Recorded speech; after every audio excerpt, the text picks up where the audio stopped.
Jemaah yang dimuliakan, marilah kita tingkatkan ketakwaan kehadirat Allah Subhanahu wa taala dengan melaksanakan segala sunnah dan meninggalkan semua larangannya, membersihkan jiwa dari segala dosa dan noda serta sifat-sifat mazmumah yang mengikatkan hati dan merosakkan akal. Mudah-mudahan kita dihimpunkan di hadapan Allah Subhanahu wa taala dengan membawa salim hati yang sejahtera dan bekalan amal yang diterima. Kita akan memperkenalkan khutbah dan budaya membaca memperdaya muda. Firman Allah Subhanahu wa taala ayat 1 hingga 5 surat Al-Alaq. A'udzubillahi minasyaitonir rajim. Bismillahirrahmanirrahim. Iqra bismi rabbikal ladzi khalaq. Khalaqal insana min 'alaq. Iqra wa rabbukal akram. Alladzi 'allama bil qalam. 'Allamal insana ma lam ya'lam. Maksudnya, bacalah wahai Muhammad dengan nama Tuhan yang menjadikan sekian makhluk. Dia menjadikan manusia daripada segumpal darah. Bacalah dengan Tuhan jualah yang maha pemurah, yang mengajar manusia melalui pena dan tulisan dari mengajar manusia apa-apa yang tidak diketahuinya. Sewaktu menyampaikan wahyu pertama, malaikat Jibril alaihissalam diperintahkan mengajar Nabi Muhammad SAW yang sudah untuk membaca. Diulangi 3 kali perkataan, bacalah kamu, memberi mesej atau peringatan besar kepada umat bahawa membaca merupakan perantara terpenting menjayakan penyampaian wahyu ilahi, dan pada hari ini merupakan amalan yang sangat penting membolehkan manusia mengenali ilmu, menerusi pengetahuan dan menemui maklumat. Kesungguhan Jibril alaihissalam mengajar Rasulullah SAW membaca menunjukkan penekanan tinggi terhadap perintah membaca. Membaca sangat penting diamalkan setiap hari. Amalan membaca terbukti berupaya memperdayakan minda insan, mengangkat seorang insan bermartabat ilmuwan, serta menjadikan insan memiliki ketinggian budi serta kesopanan bahasa. Muslimin rahimakumullah, Al-Quran merupakan kitab ilmu, asas bagi segala ilmu pengetahuan, merangkumi berbagai disiplin, mencakupi berbagai aspek kehidupan duniawi dan ukhrawi. Ayat-ayat Al-Quran yang dibaca, dipahami, dihayati, lalu diamalkan untuk membentuk akal yang sehat dan minda yang berbangun. Mengajak manusia berfikir, tadabbur, mendalami makna-maknanya, tadabbur, memahami, tafakkur, mengambil peringatan, tadabbur, dan menggunakan akal, ta'aqqul.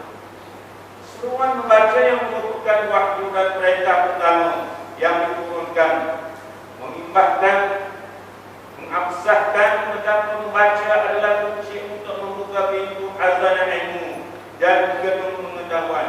Allah Subhanahu wa taala akan mempersoalkan mereka yang hatinya terkunci kerana tidak mau membaca dan mendalami kandungan Al-Quran. Betapa pentingnya keupayaan membaca diakui.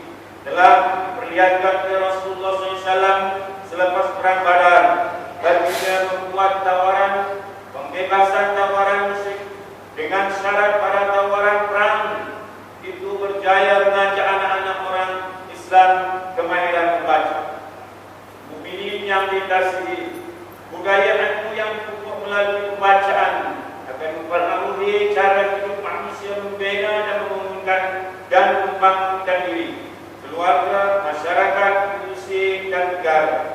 membaca ialah jambatan ilmu yang akan mengumpulkan manusia dapat mengenali penciptanya, memahami fitrah diri, menyedari peranan dan tanggungjawabnya, mentafsir alam semesta dan dunia seisinya. Ketajaman akal dan minda dapat diasah melalui pembacaan, kerana membaca melatih otak berupaya berfikir, di samping memberi kesan positif terhadap kesihatan mental dan fizikal. Kemajuan teknologi pada hari ini telah memudahkan manusia untuk bukan sahaja membaca, malah untuk mendapatkan bahan bacaan yang lebih mudah dan lebih murah. Buku berbentuk fizikal telah diganti dengan e-book atau buku elektronik yang boleh diperoleh dalam talian. Dalam lautan ilmu dan bahan bacaan yang begitu luas, manusia wajib bijak memilih, menyaring, menapis bahan yang dibaca agar bahan baca memberi manfaat dan tidak merosakkan pikiran atau mengisungkan akidah pembaca. Para tamu Allah yang dimuliakan, kajian menunjukkan minat membaca dalam kalangan rakyat Malaysia berada pada tahap rendah. Penilaian yang dijalankan oleh organisasi kerjasama dan pembangunan ekonomi OECD pada Mac 2023 menunjukkan Malaysia berada di tangga ke-57 dalam amalan membaca. Laporan Bank Dunia 2019 mencatatkan 13% pelajar di peringkat sekolah rendah atas tidak memiliki kemahiran membaca. Kajian juga memperlihatkan minat membaca dalam kalangan remaja dan kanak-kanak semakin menurun. Laporan terkini yang dikeluarkan oleh Perpustakaan Negara Malaysia menunjukkan meskipun 95% penduduk Malaysia bertaraf jelek huruf dan boleh membaca, namun rakyat Malaysia hanya membaca 22 buku setahun, meningkat sedikit daripada membaca 15 buku setahun pada tahun 2014. Amalan membaca merupakan pintu untuk menerima hikmah dan kebijaksanaan daripada Allah Subhanahu Wa Taala dan akan membawa kebaikan yang banyak bagi mereka yang telah menerimanya, seperti maksud ayat 269 surat Al-Baqarah.